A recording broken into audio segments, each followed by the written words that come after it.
August 6th, 2024. Hey, Andres, how's it going? Good. So, what are we doing today? Today we're interviewing JJ Verigin. JJ Verigin. Who's JJ? We're just gonna need to wait and see.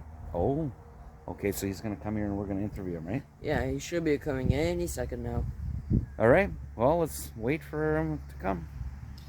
Okay, well, our special guest has arrived, and let him introduce himself. Can you tell me what your name is? My name is John J. Verigin, or JJ in short, as people call me. Okay, John. Well, let's get right into it. We're going to talk about the Doukhobors, and can you tell me who are the Doukhobors? An interesting group of people. It's hard to definitively state where and when they came into being. The name was given to a group of people in derision for not accepting all of the changes made during the schism in the Russian Orthodox Church. And the Doukhobors weren't the only people that rejected the changes. And this was in Russia, right? Yeah, in Russia. So how many years ago? Oh, this was in this 18th century. Okay, so during the 1700s, okay. And so the Patriarch of the Russian Orthodox Church gave this group of heretics, dissidents, whatever you want to call us, the name Doukhobors, Doukhobors, which in Russian, translating into English, is spirit wrestlers, accusing us of wrestling against the Holy Spirit. Our forebears, these illiterate Russian peasants, kept the name but gave it their meaning, saying they wrestled with the Spirit in order to lead their lives more closer to the law of God and the teachings of Jesus Christ. The law of God being the 10 Commandments, and the teachings of Jesus Christ were based on his exemplary life while he was on this planet for a short time. Would you be able to describe them that they were radical when they were in Russia? Oh, they were very radical. As I said, they were radical for not adopting some of the new policies of the Russian Orthodox Church. That would be considered a passive radical instead of a... Well, no, it wasn't considered passive at all. No? There were other groups that were, there were people that were burned to death for doing that. Wow. But that was a strike that the church had against us. And then in 1895, they adopted pacifism after they had been exiled to Crimea and from Crimea to Georgia. When conscription was reintroduced at In the time Russia, of that the was. Russian-Turkish War, yes. They gathered several thousand, gathered all their firearms and burnt them in 3 areas of in the Caucasus. In fact, now one area is now in Turkey, Kars. The Kars region, right. But they burnt them in not too far from a Georgian village called Arilovka. The three villages, Gorilivka, Harilovka, and Spasivka. Arilovka was the closest village. The Doukhobors lived in 8 villages where you're speaking about. Yeah. And the burning of arms site was closest to Arilovka. That's where my father was born. And so anyways, the other one burning took part in Azerbaijan, where Peter Lordly Verigin, Peter Vasilyevich Verigin was born, and where his family lived. And he actually was the person that advised the Doukhobors to burn their weapons, amongst other things, adopt vegetarianism, renounce the use of alcohol, tobacco. And so then, because of their rejection of militarism and the burning of firearms, probably one of the largest manifestations for disarmament up to that point in the world, I guess. It's like 130 years ago or more. Yeah. Interesting, just to depart, when Count Leo Tolstoy, who was a benefactor of our people, was nominated for the first Nobel Peace Prize, he wrote the Nobel Committee saying that rather than the Doukhobors should receive it, they deserved it more. They did not, but so that happened in what? I think 1900, 1901. And so, so back in Georgia, so you got to understand that the Doukhobors, because of rejecting the Постановление, the Порядки, the traditions, the new traditions, they were exiled. The church and the state were in partnership, governing, ruling Tsarist Russia. That's why you have the two-headed eagle. One represents the state, the other the church. And so when the church encouraged the state to persecute people that rejected the new traditions, and that is why our people were put into jails all over southern Russia. And then there was a decision to send them to Crimea, and that was by a successive Tsar, Tsar Alexander I. That was in 1802. And he was a benefactor we consider him a benefactor for that. And then, of course, the following Tsar, Nicholas II, exiled our people from Crimea to Georgia. So I guess Orthodox history states that our people were exiled to those places, the frontiers of the Tsarist Empire, so that they would be wiped out because they were pacifist and these were wild people. Revisionist history states our people were exiled to the edges of the Russian Empire to civilize the people on the edges. So I just want to go back a little bit. Let's say in present day Crimea, and let's say in the Ukraine, they were not only in around Crimea, they were around a river called the Milky Water, Moloshne Rechka, and from what I understand, it is halfway between Melitopol and Zaporozhye, current day. Now, are there any Doukhobors that still live in the Ukraine, in Crimea, and in Georgia? There are definitely Doukhobors that live in Ukraine. There are definitely Doukhobors that live in Georgia, and there are definitely Doukhobors that live in the Russian Federation. So when the Soviet Union was collapsing, Dissolved?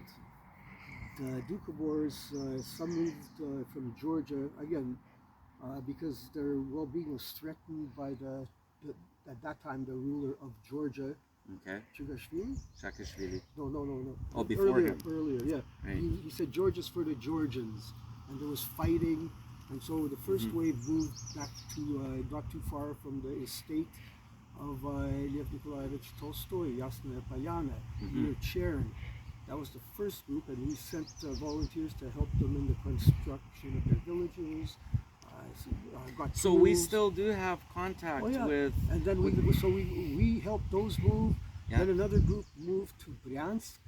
Okay. Okay. And then the third group moved to the Tambov area. So when you ask me if there's Doukhobors that are still living in places like that, I don't know, Phil, because the last time I was there was in 2019. Okay. And because of the sanctions and all that stuff, I can't speak to that now. I've only heard, okay? And so the numbers are much smaller than they used to be for obvious reasons if you take a look at what's happening in the world today. And so, in fact, when you say that they moved into that area of the Milky Waters region near Melitopol, I was in Melitopol. My relatives lived in a little village called Prishim, which was about an hour's drive from Melitopol. I used to take the electrichka from Zaporozhye to their village. I took the train from Moscow to Zaporozhye, the electrichka from Zaporozhye to Prishim. My cousin ended up working at Energodan, a name that you may have heard recently because of what's happening there. So I knew that area. I've been there several times. It was in the Ukraine, people got along, and of course because that's the eastern Ukraine. That's right.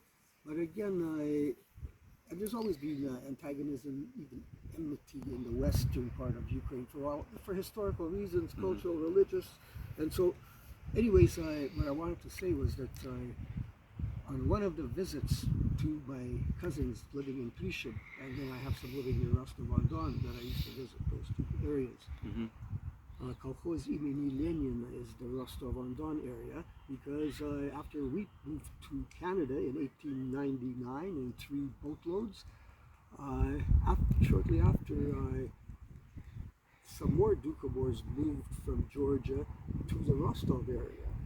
This was when the communists had already taken power, and this was done, from what I understand, through negotiations between Lenin himself and Peter Petrovich Verigin.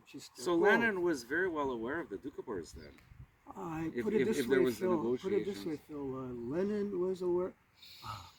Tsar Nicholas was aware of the Doukhobors. Tsar Nicholas's mother apparently had a correspondence with Gospodny Peter V. Verigin. Yeah. So that's number 1. Number 2, Stalin was born about a 2-hour drive from where our people lived. That's right. And at that time, which Georgia. was in the late 1800s, when he was robbing banks to get funds for the Bolsheviks, Mm-hmm. he must have heard of the burning of arms in 1895, unless at that time he was already sent to Siberia for his activities. But of course he must have heard about us, number 1. Number 2, I'm sure that Lenin and Stalin had heard about us even when we were living here in Canada. Right. Pre-Cold War, during the time of the Cold War, Yeah. and of course post-Cold War. So during the Cold War, we were considered potential fifth columnists in Canada, possible agents of the Soviet Union. And then when the Soviet Union was collapsing, and I remember being interviewed by a fellow that was writing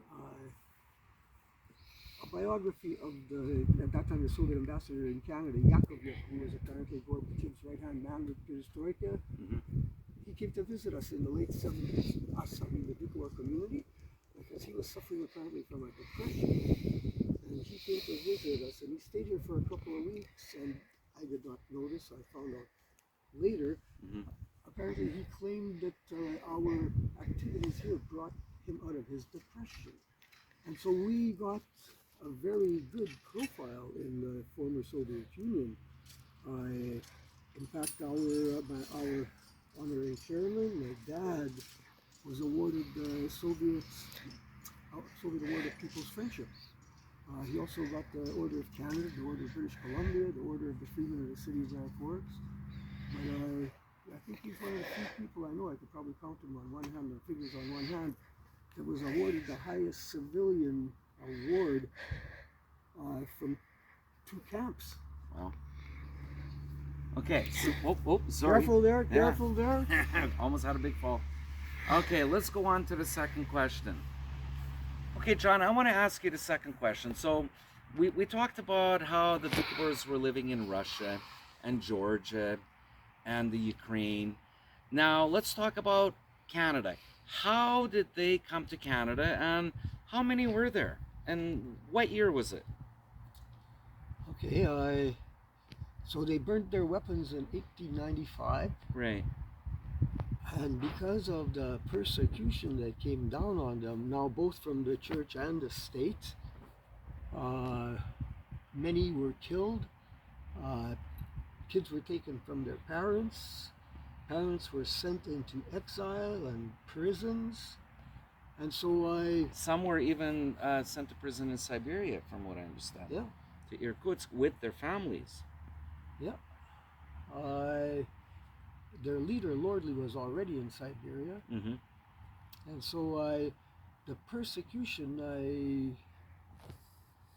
came to the attention of prominent Russians. People like Count Leo Tolstoy, like I mentioned. Mm-hmm.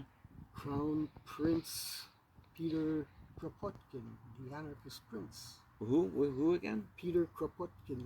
Okay. Other people of renown.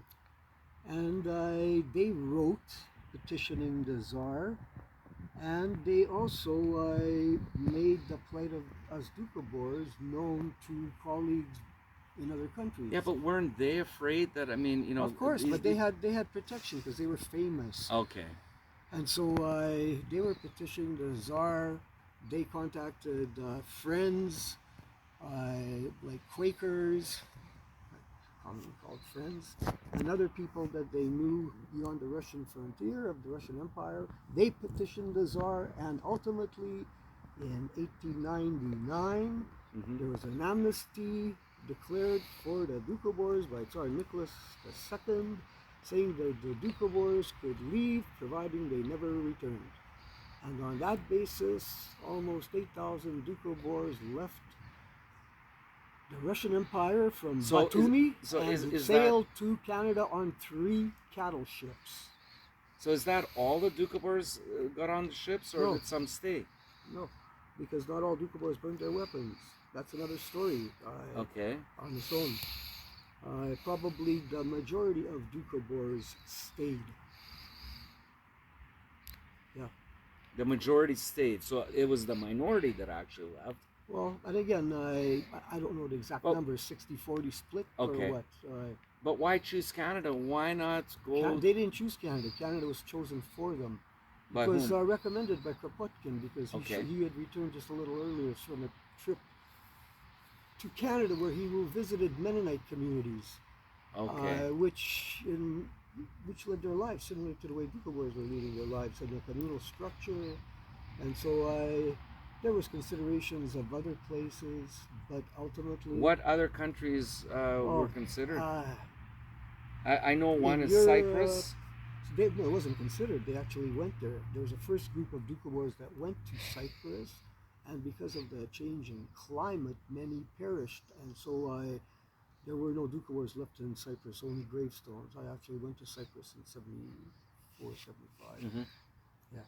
What about Mexico? Was it Mexico or Brazil or? There were considerations, but it's hard to hear Okay. what's true or what's hearsay. I could only state for a fact that because of our value for communal living, which was contrary to the way that governments wanted to develop North America, and they didn't want any exceptions, they took us to be opposed to capitalism. That's at minimum. At maximum, to be agents of communism, even though we were religious people. Yeah. But because we wanted to retain our heritage, i.e. the Russian language, because we wanted to live according to our spiritual understanding, and when we came to Canada, we were promised, and this was one of the reasons we ended up settling in Canada, the government of Canada, the Liberal government of that day, promised us exemption from military service, that we'd be allowed to live in communes. How many years? That we would be able to teach our children, and that we would be absolved from all sorts of registratory responsibilities. So was it an indefinite time period, or how long were we exempt from military service? And again, that's a lot of hearsay. Some people say we were exempt for 100 years.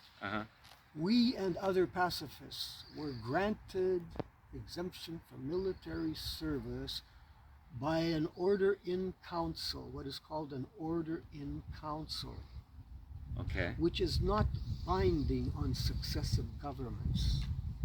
So just like the decision of the Liberal government to allow us to come here and live communally and do all those things, the Conservative government that followed them reneged on all of those promises.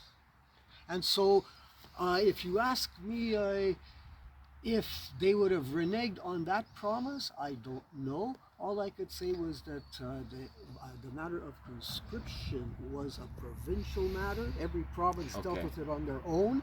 And we Doukhobors that were living in British Columbia were not called up, largely through the efforts of the honorary chairman.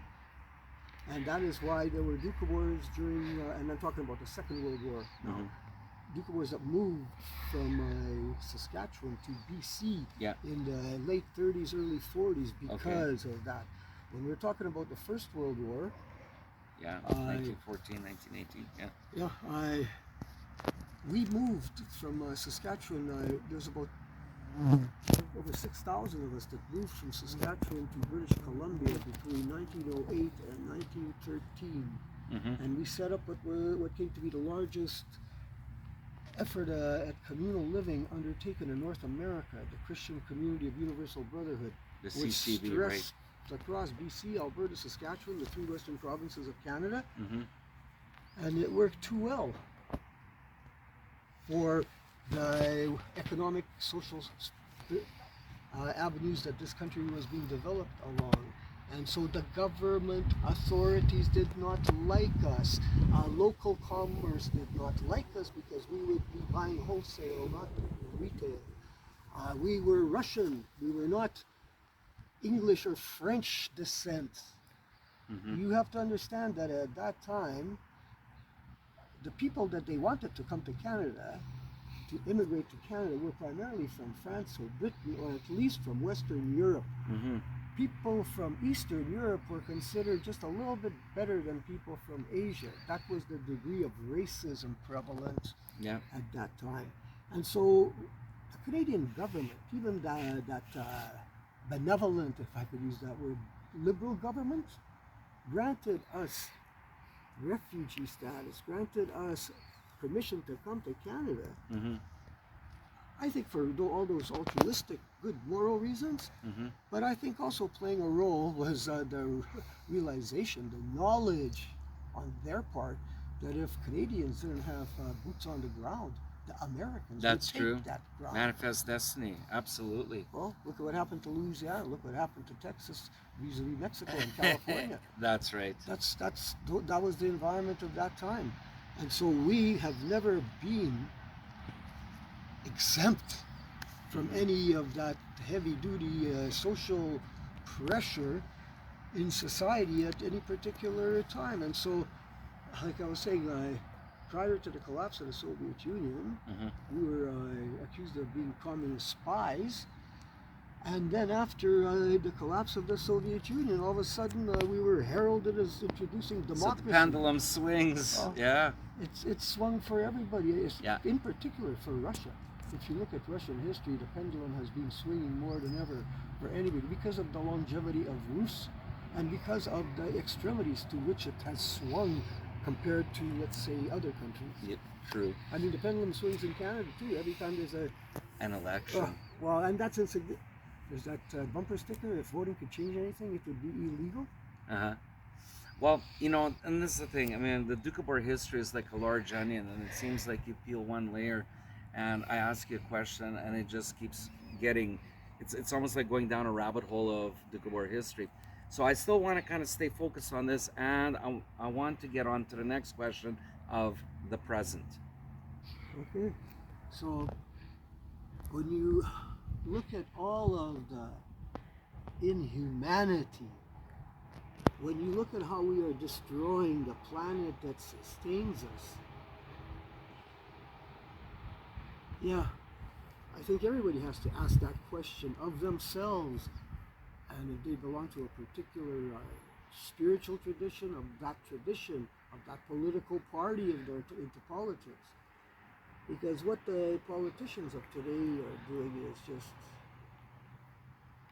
horrific. And so when we speak about the Doukhobors, I wish I could say to you honestly that we are above or beyond all of that. Sadly not. Some maybe, but the majority, so, in a simple answer to your question, I would answer it this way. Doukhobors have always been a fractured family. Okay. In fact, probably the most scholarly work on this was done by authors Woodcock and Akunovich. Mm-hmm. And they refer to us as Christian anarchists. And so at different points in our history, we tend to behave more on one of those definitions side as to the other one. Okay? And so we've had everything in our history and in our composition. We're no different from any other group in society at any particular time. And so, simply put, I would say of those 7,000 people that immigrated, there should be like about 70,000 of us. And I could remember that not the last census, but there were references to us as an entity. I don't know if that even happened in the last census, because Doukhobors are like, some Doukhobors are like that, what's his name, Groucho Marx. I'll never join a group that would have me or something like that. They just don't want to belong anywhere, and this is all their prerogative. Some have absolutely assimilated. Doukhoborism historically has been fractured into 3 different groupings in Canada. I can't speak to how many in Russia or the former Soviet Union. I do know that in the 90s, when we were commemorating the centenaries of the destruction of weapons, the move to Canada, we worked with the Doukhobors in those 3 former republics, Georgia, Russian Federation, Ukraine.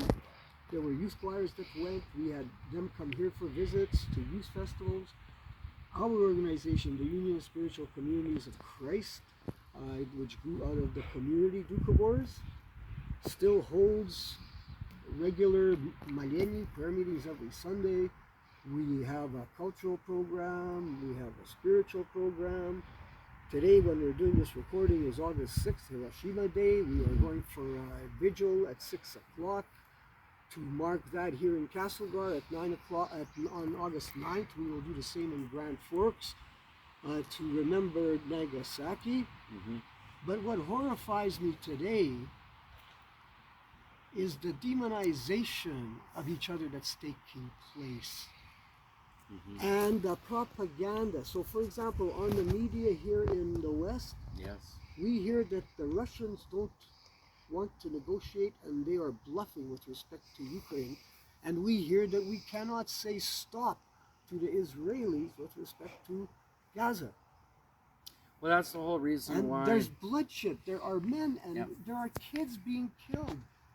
And so when we talk about our status today, I ask of myself, and I ask the viewers that are going to be watching this, if they come from a particular religious or spiritual tradition, I don't know of anyone that does not value human life and dignity. And yet we violate all of those principles. And yet we feel no compulsion. We feel no compassion. And I have to say that we have not allowed that to happen within our organization and our communities. But it's not been easy, because we also, in addition to external things like COVID and these wars that have torn us apart, we have things from our historical past that are being addressed that are further exacerbating these former tears. And that's why I am waiting to see how many of us are able to stand above and beyond that. And so in that same manner, I guess I am appealing to not only the religious and spiritual people on this video. I don't care, frankly, if you are an agnostic, an atheist, or I respect your integrity, your dignity as a human being, number one, okay? And I just ask you to take a look at what's happening in our world. And I've come to the conclusion that each and every one of us, that's not a child, I can't speak about elders, but that's not a child, is complicit in all of the bad things happening on our planet, everywhere. Each one of us is complicit by accident, or by design, or by omission or commission. And some of us might be waiting for some kind of savior to come down whether it's a religious entity like a Messiah or Jesus Christ, Yeah, but or some kind it could be a of some wolf kind of in sheep's- antichrist. It could be a wolf in sheep's clothing. Why so, is you know, everybody waiting for somebody else? Why can't Right. we all just be ourselves like Rodney and King, do why can't we what just all we get can? along? Yeah, why can't we just get along? Yeah. And so I'm asking the viewers of your telecast Yeah. here, Phil, I'm asking each of them, each of you, to ask yourself, are you part of the problem or are you part of the solution?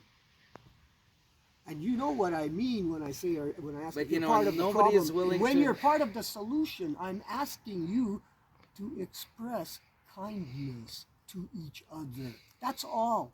Nobody will Sorry. admit that they're part of a problem. Everybody wants to be, you know, the knight in the shining. They can armor. be that way. Yeah. Let them be Yeah. that. Do the right thing and be that Right. way. So this is where I want to get into the last final question, and here it is. Okay, John, for the final question that I have for you is, a lot of my viewers are from Russia, and I'm always getting comments on my videos.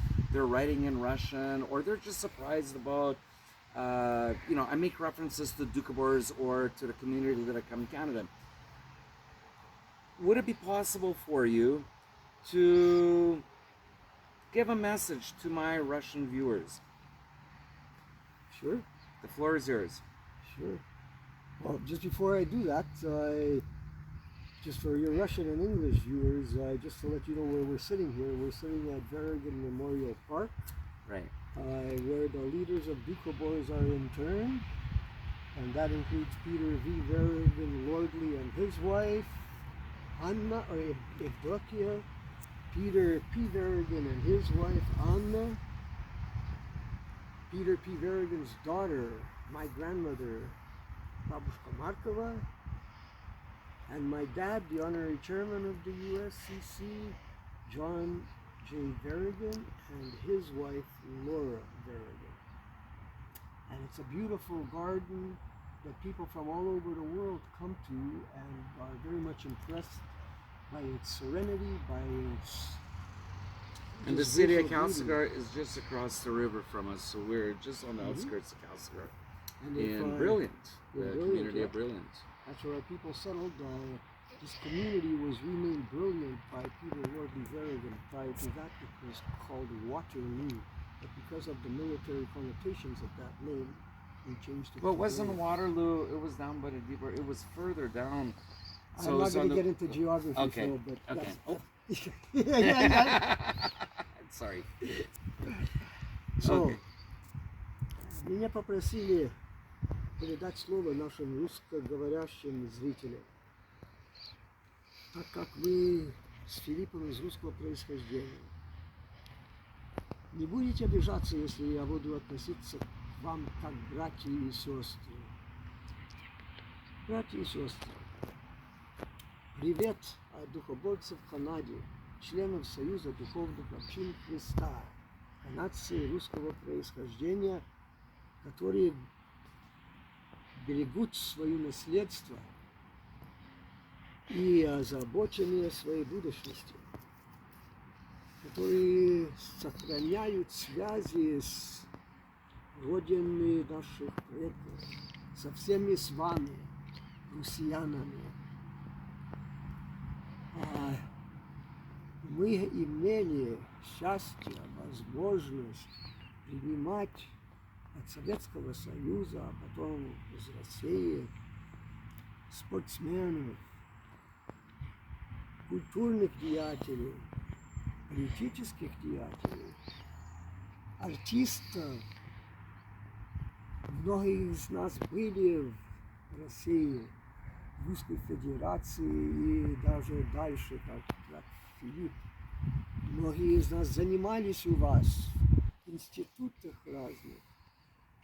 Принимали здесь мы, более 200 молодых людей, детей, страдавшихся от Чернобыльской аварии из Украины и Белоруссии.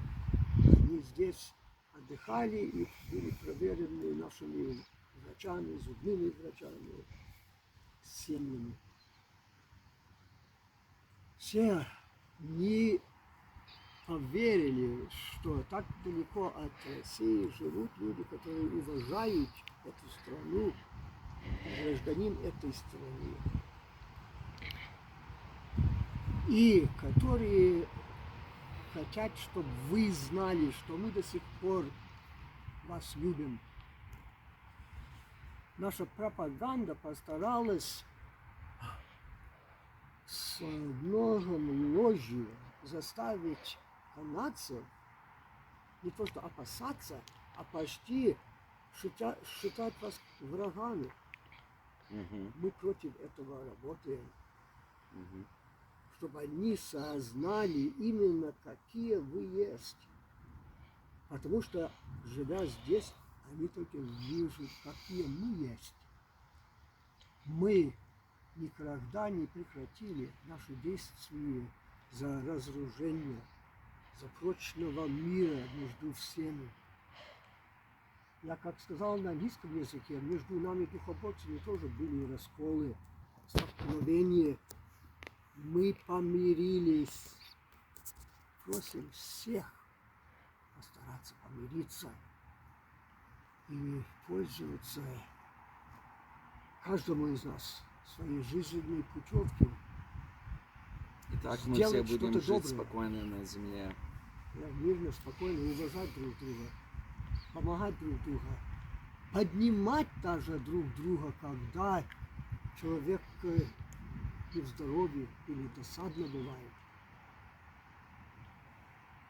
Нужно друг друга любить. И все.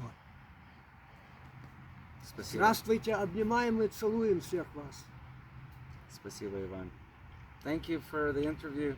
Thank you for giving us the time. Hey, come on. Andrews, hey, we're just ordinary Joes. We're We nobody. are. This is for the viewers out there. John and I actually got to know each other much closer 23 years ago when we went on a trip to Russia and to Georgia. And it's in my other YouTube channel. There's a 30-part series of all the villages that I visited. Maybe in the comments below I'll leave a link to the first one, and the rest of you can watch all 30 of them. But thank you, John. Thank you very much for giving me the time. It's been a pleasure to get back together with Phil, to meet his son, Andrew. Right. And behind the camera we have Andy, is the guy behind the camera doing all the great video work. Right on. Thank you. Pleasure.